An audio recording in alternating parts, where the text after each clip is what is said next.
Hello friends, a very warm welcome to all of you who are viewing this live session on chemistry bits for various examinations like CHSL, CGL, RBI, RRB, etc, etc. Okay, so in this video I am going to discuss so many bits which are useful for you in the science part, general science part, which includes biology, chemistry and physics. Of course, today the session, more of it is about chemistry, so around 25 questions are dedicated to chemistry, pollution and remaining topics, and some bits are dedicated to physics and biology. So before going to the answering of these questions, I request you all please do subscribe to our channel wisdomjobs.com for latest updates, because we are interested in developing many sessions for the benefit of the students who are preparing for this competitive examinations. So please do share our videos, because I feel you will be getting some valuable information regarding the examinations, and you will be getting some of these questions in the coming examinations, and it will be useful for you all. Okay, thank you. Now before going to the session, get the pen and book and try to answer them, and if you have got any doubts you can ask in the form of comments. Okay, yeah. So our today's topic about chemistry, majority of the questions will be from environmental pollution. Yeah, the first question says that which of the following gases is not a greenhouse gas? Now if you observe the given options, what are the options given? Carbon monoxide, O3, methane and H2O vapor. What are greenhouse gases? If you know, you can easily answer these questions. Okay, so those gases which are useful for human beings in any manner, those gases we can call them as greenhouse gases. Like if you take oxygen is useful for us. Okay, so if you take carbon dioxide is not useful for human beings. If you take ozone will protect the harmful UV radiations to not to reach the human beings. So the ozone layer is protecting all of us from sun rays, from very high energy sun rays in the form of UV rays. Okay, they are not coming to us and they are not attacking us. So if ozone layer were not to be there, we all would have been suffered with different types of cancers, basically skin cancer. Okay, so ozone is definitely an example of a greenhouse gas. Coming to methane is a biogas. Okay, methane is useful as biogas. That means the main component in biogas is methane. So definitely it is useful for our human beings. Okay, next coming to water vapor. So the main source of rainfall is this water vapor. Okay, so obviously these three, ozone layer, it is preventing cancer. Okay, and of course I am not mentioning which type of cancer, because it is basically the skin cancer.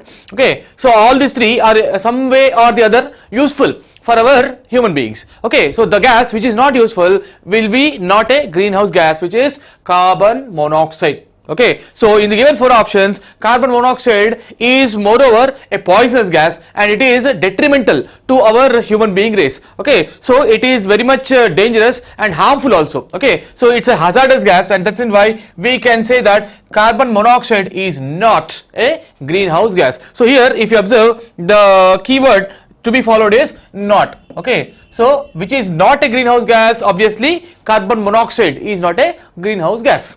Next, let me go to the next question. Yeah, the second question goes like this: the substance having the largest concentration of acid rain is. Now if you observe, elimination is not so easy here. Why? Because all the given gases are your acids. Okay, so all the given options are acids only.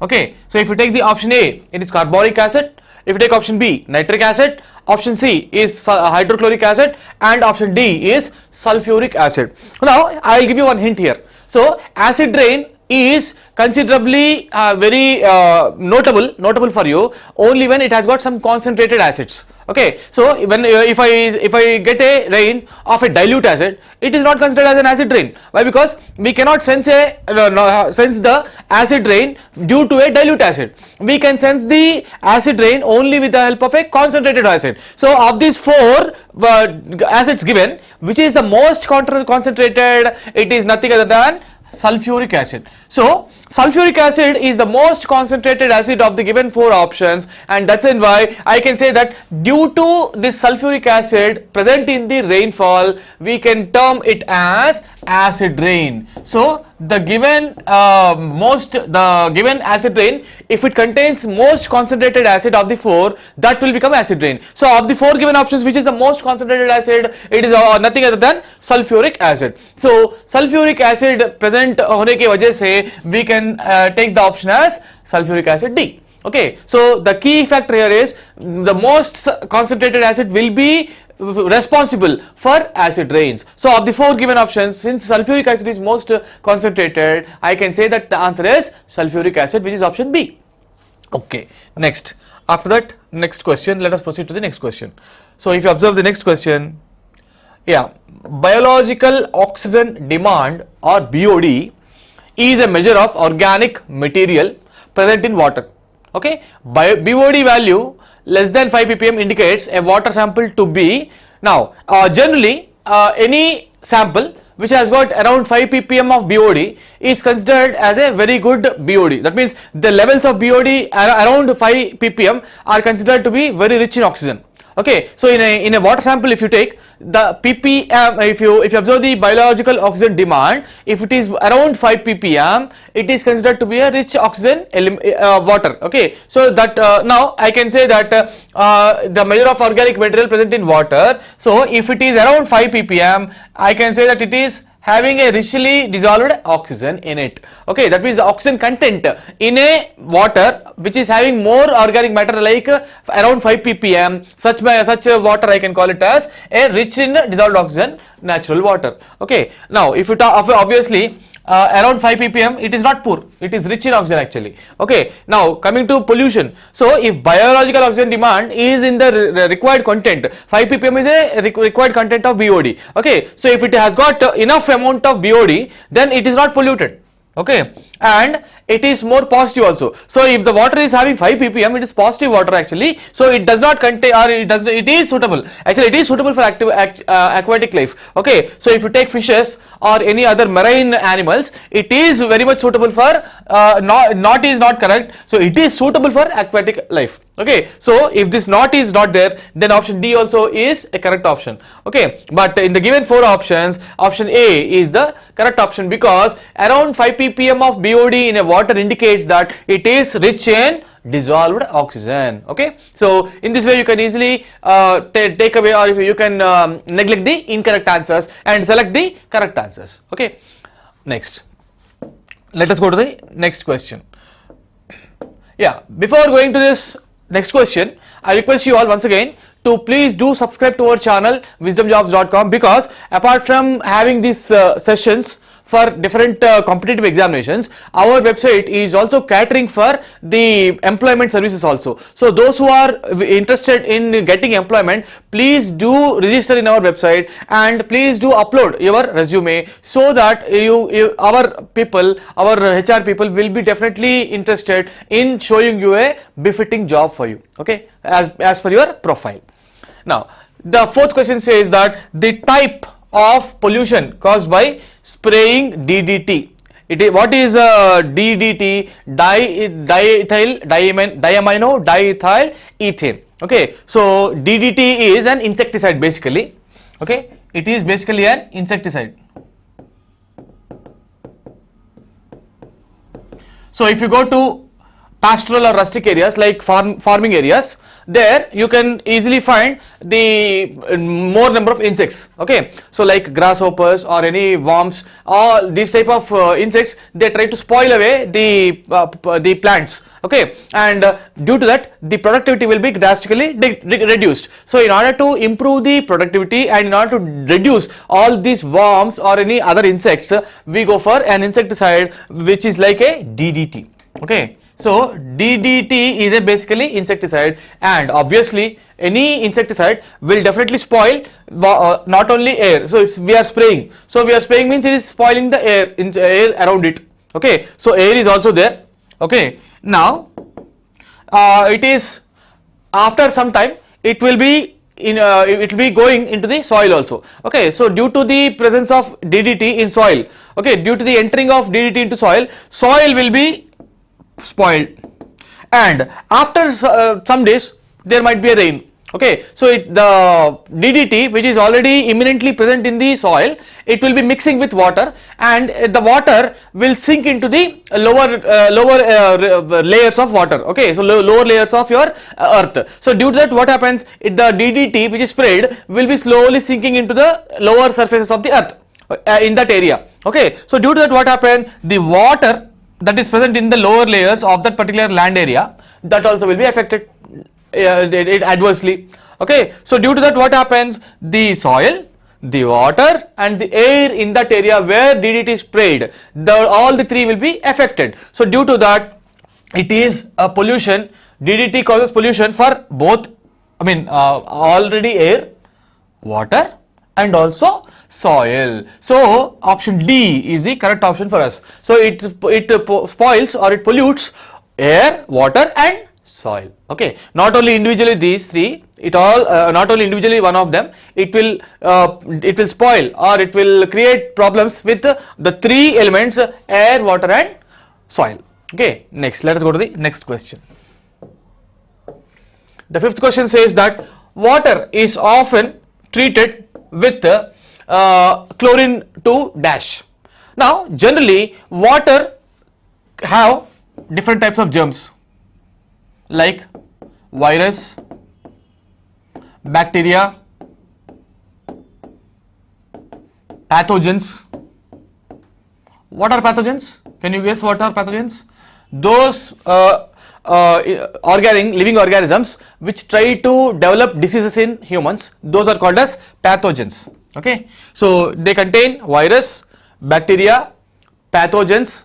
Okay, and of course these are some of the unwanted material present in the water. Okay, so which are detrimental to the humans. Okay, so they are to be eliminated for water get purifying.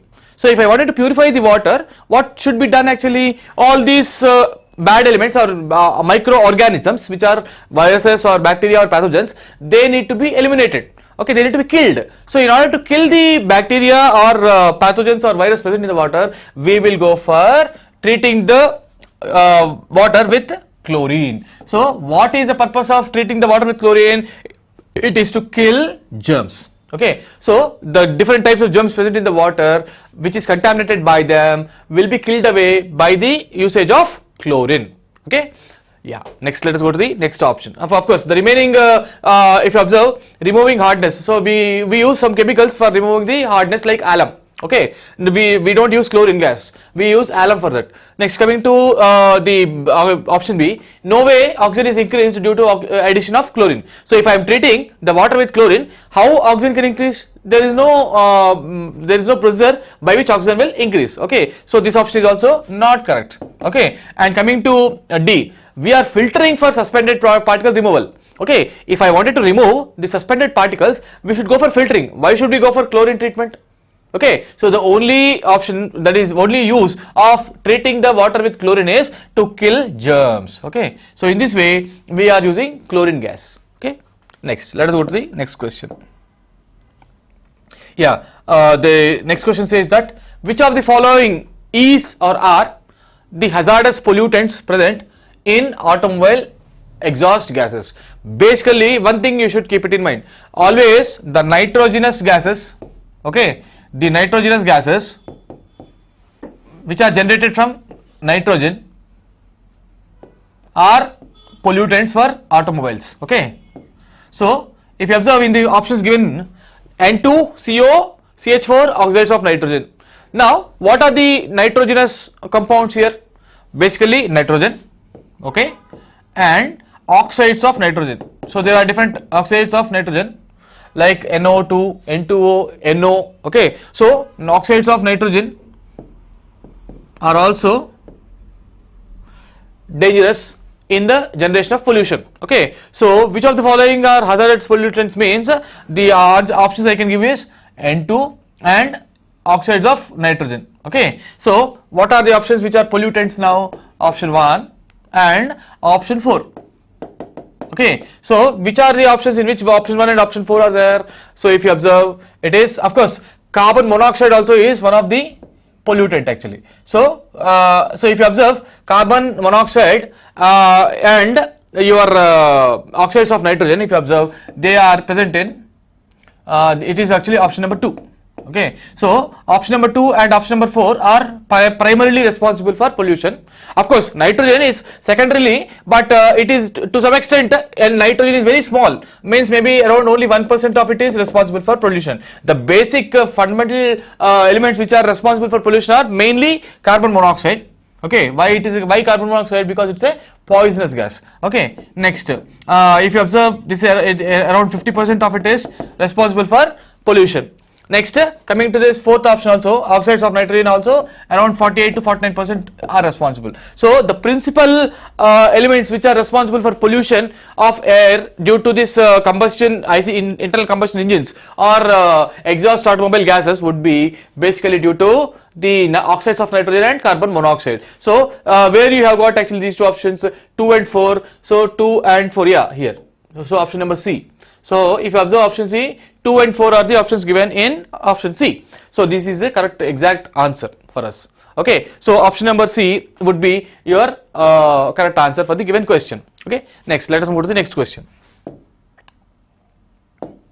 Yeah, what is DDT among the following? Okay, now as I told you just now, DDT is diethyl diamino tetraethylene. Okay, so what is triethylene? I'm sorry. DDT is among the following. So it's not a greenhouse gas. If you observe, is it useful for any human being? DDT is not useful. It is an insecticide basically. So what is DDT? DDT is an insecticide. That is, it is used to kill insects in farms. Okay, so it is not a greenhouse gas. It is not a fertilizer. Actually it is an insecticide. It's not a fertilizer. Okay, next, it is not biodegradable. So once it is present, once you start polluting it, it will not be degradable. That means it won't be mixing with the soil anymore. So it would be the remains of the DDT would be there forever. So it is not biodegradable. Yeah, it is non-biodegradable. So it is a non-biodegradable pollutant. So the option D is the perfect option for our given question. Okay, next, let us move to the next question.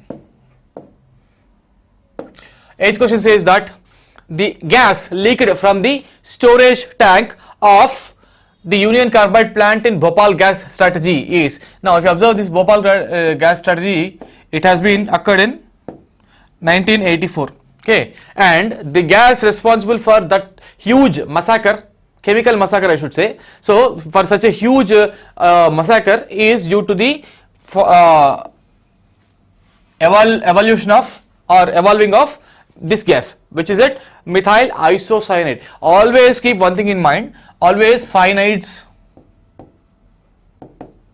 or cyanides,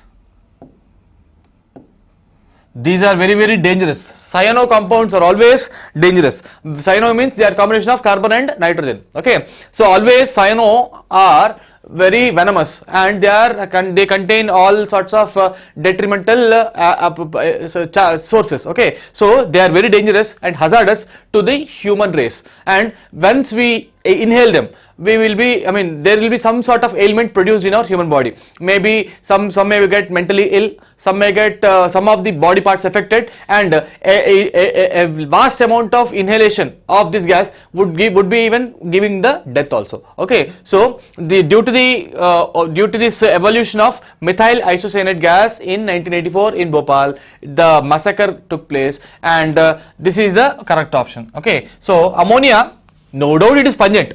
Okay, ammonia no doubt is pungent, but it will not create killing. Okay, it is not advocating killing. That means it won't support killing of a human being. Okay, it is pungent.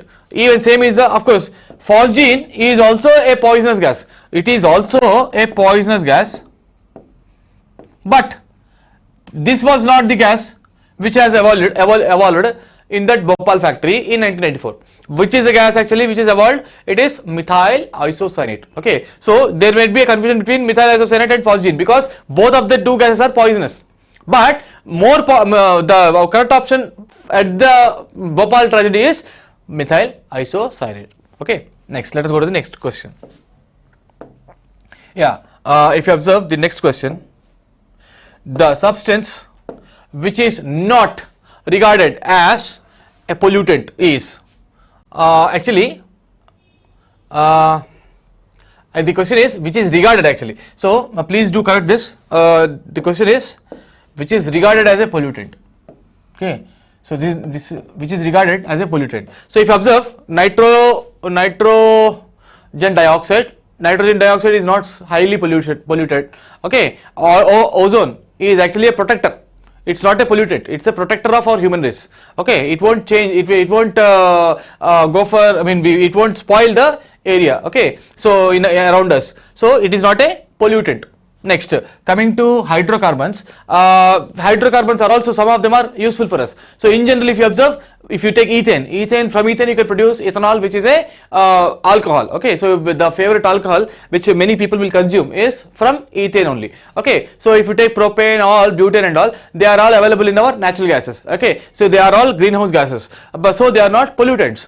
Coming, of course, methane to some extent is a pollutant. Yeah, this is a high grade pollutant. Carbon monoxide is always a very dangerous pollutant. So the correct option for our question is the actually please correct it. The substance which is regarded as a pollutant is carbon monoxide. Okay, next let us go to the next question. BOD is connected with, in the previous one of the questions, the organic matter is measured actually. So if you observe the amount of organic matter less than around 5 ppm, around 5 ppm, that is considered to be a very good water. Okay, so obviously organic matter is connected here. Okay, and the microbes, why are we interested in microbes is the useful microbes are also associated with this BOD. Okay, so obviously the correct option is microbes and organic matter. Okay, so only organic matter is also attracts you as a correct answer, but the amount BOD is even connected to a microbial matter also. Okay, so microbes and organic matter is the correct option. So only organic matter is wrong. Okay, and only microbes are also wrong. So none of this is also wrong. So the correct option is A, microbes and organic matter. Okay, next let us move to the next question.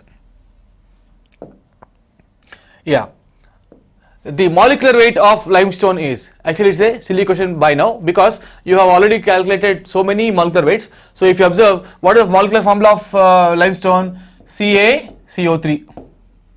Okay, and what is the atomic weight of calcium? Calcium is 40 and carbon is 12, oxygen is 16. Okay, so what would be the molecular weight of CaCO3? So how many carbon atoms are there? 1. So 40 into 1 plus how many carbons are there? 1 carbon. 1 into 12 plus 3 oxygen atoms. So 3 into 16. So let us simplify this. 40 plus 12 plus 48. Okay. So how much it would be? 8 plus 2 10. So the last digit will be a 0. Okay. Next 1 carry.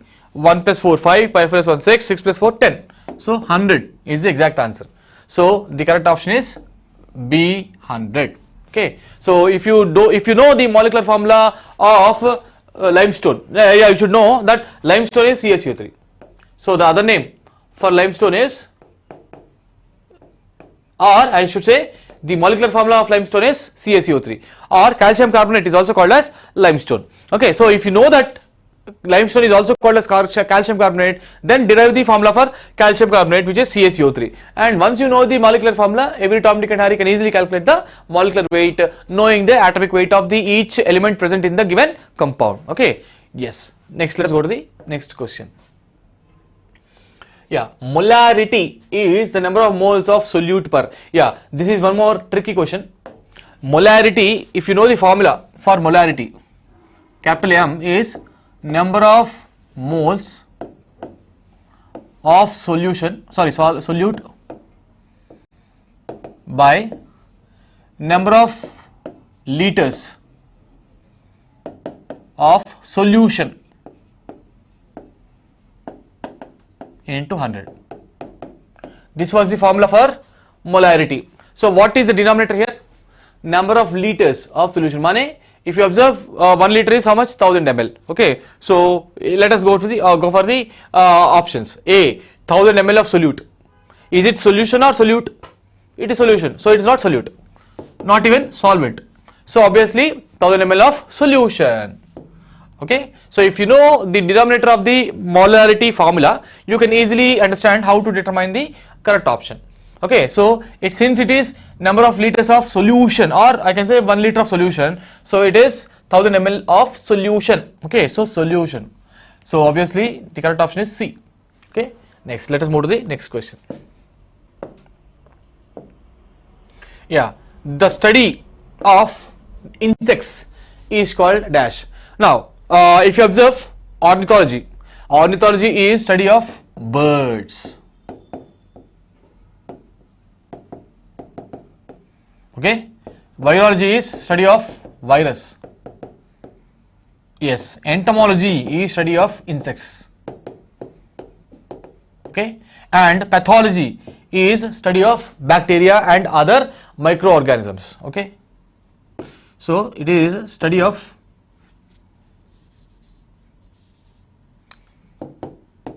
microbes and pathogens.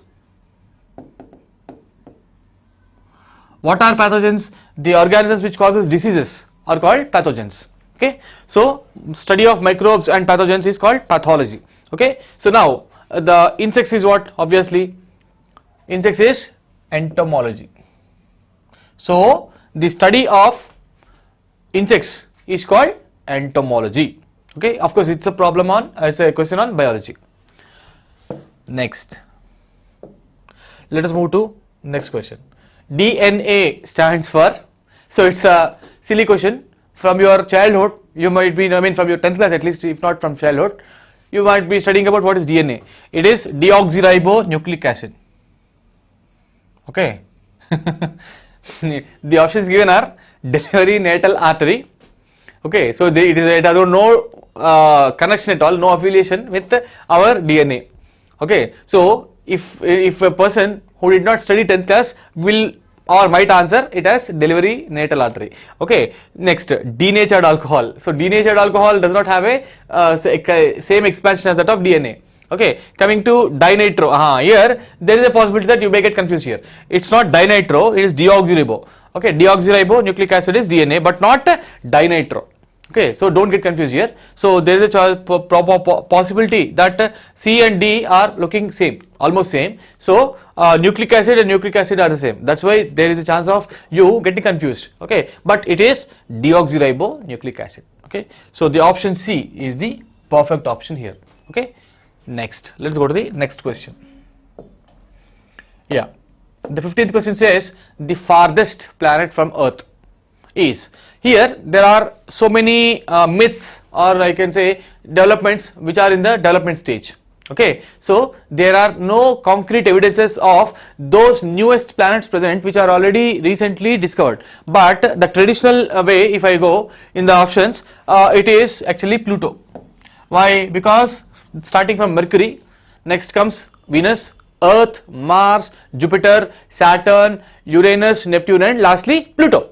So Pluto is the farthest planet from Earth as far as the present knowledge is concerned. Maybe in the forthcoming years they might discover, or they might say that, or they might postulate that newer planets are yet to discover. So as of now, Pluto is the farthest planet from Earth. Okay, so the correct option is Pluto B.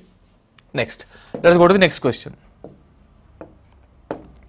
Let me go for the next question. The metal present in hemoglobin is. Now there are, I mean this is one of the easiest question in biology. You say that people are suffering with anemia. What is this anemia? Lack of blood in humans is called anemia, and in anemia also, so one more type of anemia also is there, the quantity of blood and quality of blood. What does quality of blood indicate? The presence of hemoglobin in the blood, percentage. Generally around 14%. For a male it should be more than 14%, and for a female it should be around 12.5%. So if in the human blood, if the hemoglobin percentage is less than these values for males and females respectively, then I can say that they are anemic in nature. Okay, so anemia causes due to lack of iron. So if you go to any doctor, he will prescribe the iron capsules for patients who are anemic. Okay, why do he prescribe only iron capsules? Why can't he prescribe magnesium capsules or calcium capsules or sulfur capsules? He won't support you to eat sulfur capsules. Why? Because there will be some irritable bowel syndrome. So IBS is developed due to excessive consuming of sulfur. So irritable bowel syndrome will be caused by excess of sulfur in the body. But if you see a person who is lacking in iron, he will be given with iron capsules. Or if you take a person which is anemic or less in hemoglobin, he will be administered with iron rich drugs. Okay, like if you go for one example, Dexorange. So Dexorange syrup is much containing this iron syrup. Okay, I mean iron contents. So why we are going to give those medicines or iron rich medicines or supplements to those people who are anemic? Because hemoglobin contains iron. Since hemoglobin contains iron, I can say that the metal present in hemoglobin is iron. So I think you might have understood the logic behind this question. The metal present in hemoglobin is none other than iron. So it's not magnesium, it's not potassium. Yeah, potassium levels should be maintained in the blood, but it does not contain, I mean it is not present in hemoglobin. Of course, if gold is there, people will start sucking the other person's blood. Okay, because if the other person has got some gold in his blood, obviously what we do, we will suck away his blood and extract gold from that blood. So gold is not the correct option. So obviously, since iron is not useful for us, we don't touch the other person's blood, is it not? So iron is the correct option. Next, let us move to the next question. The approximate height of geostationary satellite orbit or geostationary satellite above Earth's surface is. It is one of the tricky question in physics. Now, geostationary satellite has got the same period as the sidereal day of Earth, that is 23 hours 56 minutes. Okay, so what is the periodicity of sidereal day? We have got 23 hours 56 minutes. That 4 minutes difference will make that 5 extra days in the year. If 360 days only were to be there, exactly 24 hours will be sufficient for a day. But each day will lag by 4 minutes in of course it depends on polar region or equatorial region. So in equatorial region or any temperate or tropic region, if you take, we have a 5 minutes lag or 4 minutes lag in each day. So each day is reduced by 4 minutes than the 24 hours, which is 23 hours 56 minutes. So that day is called as a sidereal day. So each sidereal day has got 23 hours 56 minutes. So the same period of 23 hours 56 minutes is the periodicity of this, or is the period of this geostationary satellite. So if you calculate the height of the geostationary satellite required, you will be getting it as 35,800 kilometers exactly. So the exact value is around 35,786 kilometers or around 800 kilometers. Okay.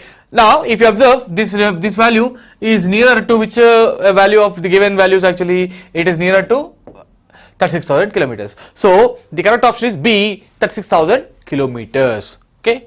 Next, let us move to the next question. The relation of kinetic energy is, actually I should say that it's a silly question, because every Tom, Dick and Harry can know that it is Ke is equals to, any student who is good at physics easily can say that it is half mv square. Why? Because kinetic energy is produced due to the velocity or the movement of the body, and potential energy is due to the height. So C, potential energy is mgh, and here he has clearly tried to confuse you by giving 1 by 4 mv power 4. Okay. Now if you observe Ke whole square, that is what 1 by 2 whole square into mv square whole square. Okay, so this will give you 1 by 4 into mv power 4. Actually, of course, here by m also. So it is 1 by 4 into mv power 4. But here we are, the relation asked is for kinetic energy. So it's not for that of kinetic energy whole square by m. So this is a wrong answer. Mr omega square is the centripetal force. This is the formula of a centripetal force. And this is that of potential energy. So obviously the correct option is half mv square. Okay, the half mv square is the correct option. Next, let us move to the next question. Which of the following is a vector quantity? Now, if you have got a thorough idea of what is the definition with clarity of that of a vector, then you can easily answer this question. Now, if you observe potential is a scalar. Why? Because it has a magnitude but no direction. Similarly, specific heat, what is specific heat? Given by mass into specific heat into time. Okay, MST, Q is equals to MST. Okay, so do it have any direction? It have got only a magnitude. So it has got no direction. So it is specific heat is also a scalar. Coming to frequency, frequency is just a number of cycles made in 1 second. So this is also a scalar quantity. So obviously, what would be the correct answer? Velocity. Velocity has got both magnitude and direction. So we say that a body is moving in x-axis, a body is moving along y-axis, or a body is moving in xy plane. So any direction component, if it is involved, such a quantity with magnitude and both direction, that such quantity we call it as vector. So if you take velocity we definitely multiply it with a unit vector indicating the direction, and also the magnitude is there. So magnitude and direction are indicated for a velocity. So obviously velocity is going to become a what quantity? Vector quantity. Next, let us move to the next question. The only liquid non-metal is, now here the keyword is non-metal. Okay, the only liquid non-metal is, if you observe the given options, bromine is a non-metal, so there is a possibility. Iodine is also a non-metal, there is a possibility. Gallium and mercury, straight away I can strike off as incorrect answers. Why? Because neither gallium nor mercury are non-metals. Mercury is a metal, gallium is also a metal. So now let us simplify the answer in the two options A and B. Now at STP, standard temperature and pressure conditions, iodine is a what? It's a solid. So obviously iodine cannot be a liquid. So iodine is also a wrong option. The only correct option would be obviously bromine. So bromine is a liquid at normal temperature and pressure. Okay, so obviously bromine is the correct option. Next, let us move to the next question. How many cranial nerves are present in human body? Of course, such questions are chimerical to appear. That means it is almost impossible to appear in the examinations for you, because it is the depth-most question in the biology. So if you are very thorough with 9th class and 10th class central nervous system, then only you can answer this question. But of course I am giving you the answer. It is 12 pairs. The correct option is 12 pairs.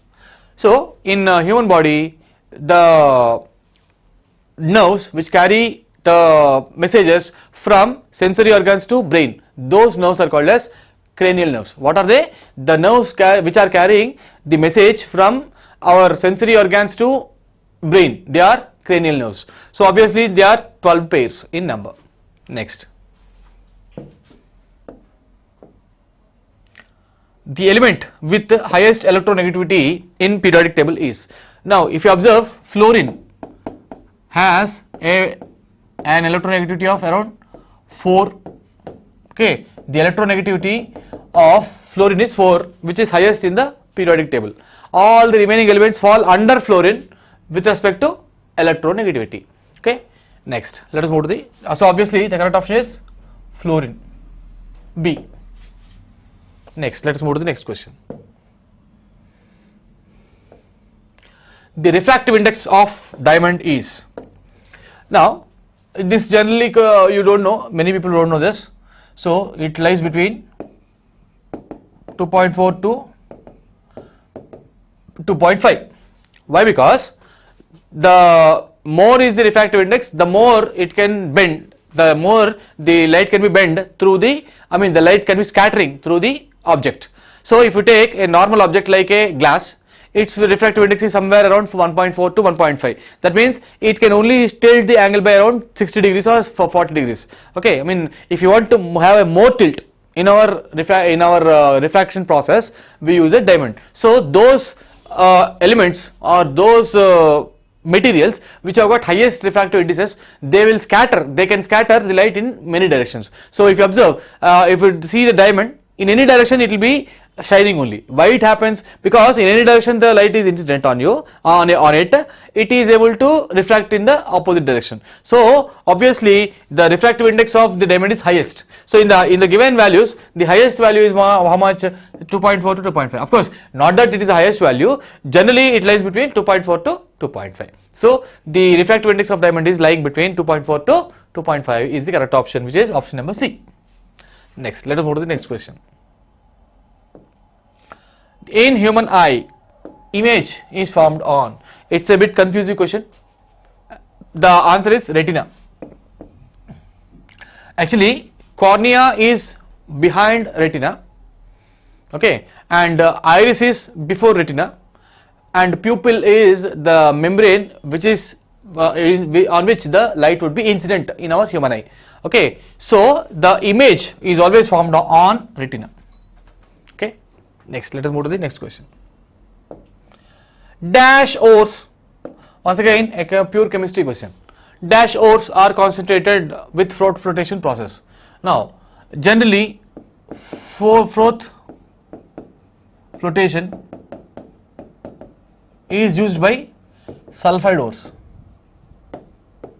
like galena, pyrites. So you have got different types of pyrites: iron pyrites, copper pyrites, galena is lead sulfide, etc. Okay, of course cinnabar is not so useful here. So galena is PBS, that is lead sulfide, and pyrites is copper sulfide and iron sulfide. So these are some of the sulfide ores which use the froth flotation process. So obviously the sulfide ores are using froth flotation process. Now if you observe, the hydroxide, carbonate and oxide ores, they use gravity separation. So based on the weight we use the gravity separation for the remaining three options. So the correct option is sulfide. Next, let us go to the next question. Yeah. Inert pair effect is observed in dash. Inert pair effect is observed in the higher p block elements, like if you take bismuth is in the nitrogen family. Okay, next if you take selenium or arsenic, not arsenic, selenium, etc., strontium, selenium, etc., they will be having this inert pair effect. In the higher p block elements you are able to see this inert pair effect. So p block elements is the correct option, especially in the non-metals. Next, let us go to the next question. The chemical formula of potassium dichromate is, now if you know the anion and cation in a given compound, every Tom, Dick and Harry can easily determine the molecular compound, okay, formula of the compound. So what is the dichromate ion? Potassium is K and dichromate is Cr2O7. Dichromate is Cr2O7. And what are the valencies respectively? Potassium valency is 1 and dichromate ion valency is 2. So how will you form the molecular formula? I told, if you watch my previous videos on valency and other topics, you can get these formulae. So the general procedure is what? You just exchange the valencies. So the valency of dichromate, which is 2, is exchanged to potassium, and the valency of 1, which is the valency of potassium ion, is exchanged to this dichromate ion. So 1 dichromate ion and 2 potassium ions will be forming the potassium dichromate. So obviously what is this? It is K2. Why 2? Because 2 is the valency from the exchange in dichromate. K2 and 1 Cr2O7. So K2Cr2O7 is the molecular formula of potassium dichromate, and in the given options it is K2Cr2O7. Now outrightly CrSO4 is wrong. Why? Because there is no potassium only there. Okay, and if you observe K2Cr2O6, you don't have any Cr2O6 ion, so this is outrightly wrong. K2CrO4, it is no doubt existing compound, but it is named as potassium chromate. It's not dichromate. Okay, so it is potassium chromate. Okay, so obviously the given option which is perfectly correct is A. Next, let us move to the next question. The number of moles of sodium hydroxide ion in, it's not actually IONN, it's in. Okay, yeah, the number of moles of sodium hydroxide in 4 grams of it is dash.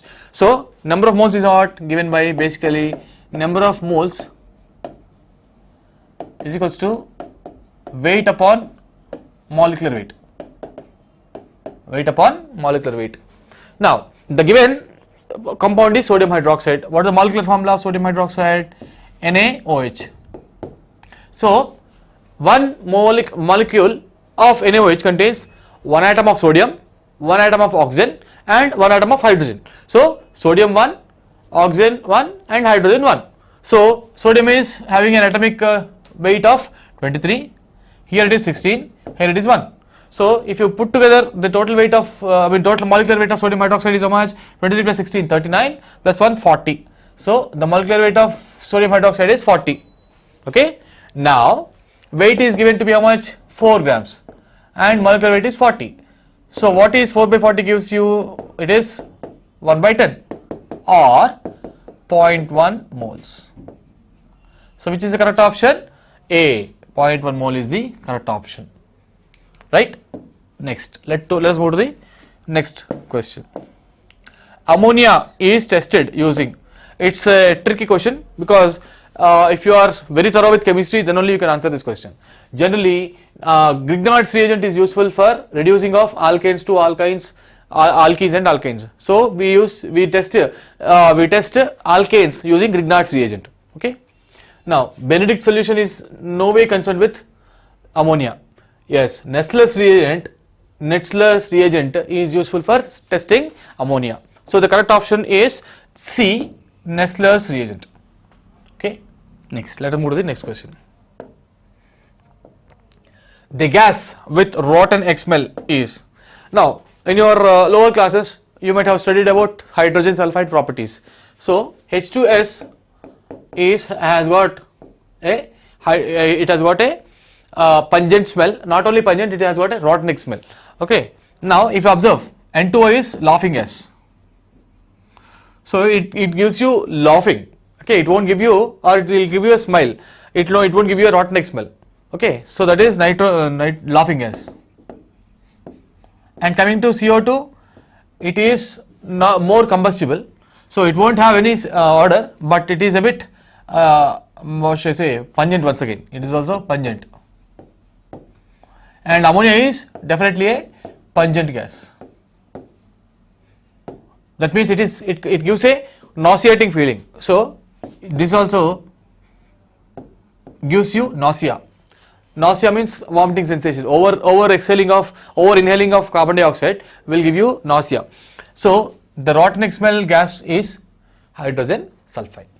Next, velocity of sound is largest in. Now if you observe, there is a principle which states that velocity is proportional to its density, of course under root of density. So which is the most densest of the 4 given? One is water, air, vacuum and metal. So if you ask a small child also, Tom, Dick and Harry also, he will say that metal is more denser. Metal is more denser when compared to water or air or vacuum. Vacuum does not have any density because it's a nothing is there in a vacuum. No matter is there. Air has got a very small density, and coming to water, water has got a density of 1 gram per ml or 1 kg per meter cube. Coming to metal, definitely metal has got a higher density when compared to water. So Air cannot be the chance, air cannot be the option. Vacuum can't be at all because there is no matter in vacuum, and when there is no matter, obviously it cannot, the sound waves cannot propagate. And water is also, since its density is lesser than the metal, water cannot be a correct option. So obviously metal is a correct option for you, right? Because the velocity is directly proportional to square root of density. That's the property of a sound wave. Next, let's go to the next question. The relation for specific heat is, actually, if you observe the options, he has given a lot of, he has tried to confuse you to the maximum. If you observe, basic formula if you observe is Q is equals to mass into specific heat into temperature difference. Okay, of course here temperature difference means I can use delta T. This is the exact formula actually. So mass into a specific heat in delta T. So if you see the B option, so Q is equals to M into S into delta T. That's the correct option. So if you observe ml, no doubt this also is a correct option only, but it's not that of specific heat. It is the formula for determining latent heat. Okay, so we want specific heat but not the latent heat. So obviously the correct option is B, Q is equals to MS into delta T, where S is the specific heat of water or whatever material you are using. Next last question of the day. Which of the following is the most electropositive element? Now, if you observe, the halogens are most electronegative elements, and the first group elements are alkali metals. They are the most electropositive element. So, if you observe the 1A series, or the alkali metals start from lithium and end with francium. Okay, so what are the elements we have? Lithium. After lithium comes sodium. After sodium comes potassium, rubidium, cesium and francium. So lithium is least electropositive in this 1A group, and francium is the highest electropositive, but neither francium is given nor cesium is given nor rubidium also is given. So obviously which is the element which is given here? Potassium. So potassium has got the highest electropositivity when compared to the remaining elements given in the options. So it's not manganese, iron. Of course sodium is not an electropositive element, but it has got less electropositivity when compared to potassium, because the electropositivity increases from lithium to francium. So lithium is least electropositive, next sodium, next comes potassium. So after sodium potassium comes. So potassium is having more electropositivity when compared to sodium. So obviously potassium is the correct option and sodium is the wrong option. Next, with this we have completed the quiz or the questions for you. So after this live session, I am requesting you once again to subscribe to our channel wisdomjobs.com, because if you are not subscribed yet, you will be missing a lot of information which is useful for you in the coming competitive examination season. Okay, so please do subscribe to our channel wisdomjobs.com, and if you have got any queries, please do express your doubts or queries in the form of comments. Whenever we find time, we are going to answer your questions. Thank you for watching this video.